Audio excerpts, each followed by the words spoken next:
بدت نہیں ہوئی ہے یہ بدت مطلب دین کے اندر نئی ایجاد بدت کہتے ہیں، تو یہ بدت ہو گئی. تو اور صحابہ نے کب ملایا؟ یہ صحابہ کا جو دور رہا ہے، ابو بکر صدیق کا دور رہا ہے، عمر فاروق کا دور رہا ہے، عثمان غنی کا دور رہا ہے، مولا علی مشکل کشا کا دور رہا ہے. تو یہ کیا عاشق نہیں تھے؟ یہ جان دینے والے نہیں تھے کہ آپ لوگ ان سے زیادہ عاشق ہیں؟ کیا ان سے زیادہ محبت کرنے والے آقا علیہ السلام یہ کے؟ بڑا زبردست کوشچن آپ نے کیا، میں صدقے جاؤں. یہ ایک اعتراض کرنے والے نے اس کو بڑا ایک معرکۃ العار اعتراض سمجھتے کہ اس کا کوئی جواب نہیں ہے، کہ صحابہ کرام علیہ رضوان کے عاشق نہیں تھے کیا؟ تمہیں سمجھ پڑی جلوس نکالنے کی؟ تمہیں سمجھ پڑی ہے؟ تو بھائی مسئلہ یہ ہے کہ قرآن پاک کی ایک آیت میں آیت پیش کر دوں، اللہ کرے سمجھ میں آ جائے، اور ایک حدیث پیش کرتا ہوں. وہ آیت کیا ہے؟ اللہ نے فرمایا قرآن پاک میں، قبلہ دیکھیں، قرآن ہمارا سب سے پہلا ماخذ ہے. جو بات قرآن میں آ جائے تو پھر وہ بس بند ہو جاتی اس میں آنکھیں. قرآن میں کیا فرمایا؟ وَذَكِّرْهُمْ بِأَيَّامِ اللَّهِ، اور اللہ کے دنوں کو یاد دلاؤ. یعنی ان سب کو قرآن میں اللہ نے فرمایا کہ ان سب کو اللہ کے دن یاد دلاؤ. کون سے دن ہے بھائی؟ سارے دن اللہ کے، خدا کے ہیں. اب میں آپ سے پوچھتا ہوں قبلہ بتائیے کہ ہفتے میں کتنا دن ہوتے ہیں؟ دن تو سارے اللہ کے ہیں نا. اس میں تو آپ مطلب اپنا ہی سوال کر رہے ہو، آپ جواب کیسے مطلب یہ کہہ رہا سامنے والے کو مطمئن کریں آپ ہوں کے کتنے دن ہوتے ہیں آپ بتائیں.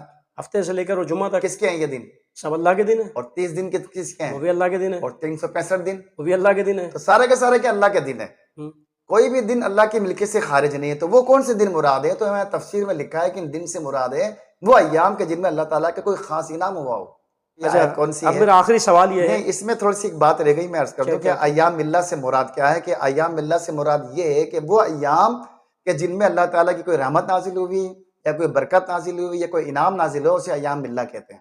اب میں آپ سے پوچھتا ہوں جناب والا قبلہ، بتائیے دنیا کی سب سے بڑا انعام کیا ہے؟ کائنات کا سب سے بڑی نعمت کیا ہے؟ سب سے بڑی نعمت تو آقا علیہ آقا علیہ السلام ہے. بتائیے جب باقی نعمتوں میں ہم شکر ادا کرتے ہیں، ان کو یاد رکھتے ہیں، تو یہ نعمت یاد نہیں رکھی جائے گی؟ اور پھر جس دن ہو، قرآن نے کہا کہ وَذَكِّرُوا بِأَيَّامِ اللَّهِ، کہ انہیں اللہ کے دن یاد دلاؤ. تو مطلب ہے کہ جس دن وہ نعمت آئی اس دن کو یاد دلاؤ. لہٰذا ہم 12ویں کے دن کیا کرتے ہیں؟ اس دن کو یاد دلاتے ہیں کہ لوگوں یہ دن انعام حاصل ہونے والا دن ہے. تو کیسے یاد آئے گا اگر آپ لوگ کہتے ہو جناب والا اس کو اس طرح نہیں مناؤ، جلوس نکال کر یا دیگر چیزیں کر کے جھنڈیاں لگا کے، کیونکہ صحابہ نے نہیں منایا. تو مجھے بتائیے کہ پھر یاد کیسے دلائیں گے؟ جب جھنڈا ہاتھ میں ہوگا تو لوگ پوچھیں کہ جھنڈا کیوں ہاتھ میں؟ تو ہم کیا بولیں گے؟ ذرا بتائیے. جھنڈے سے پیش آنے کا نا.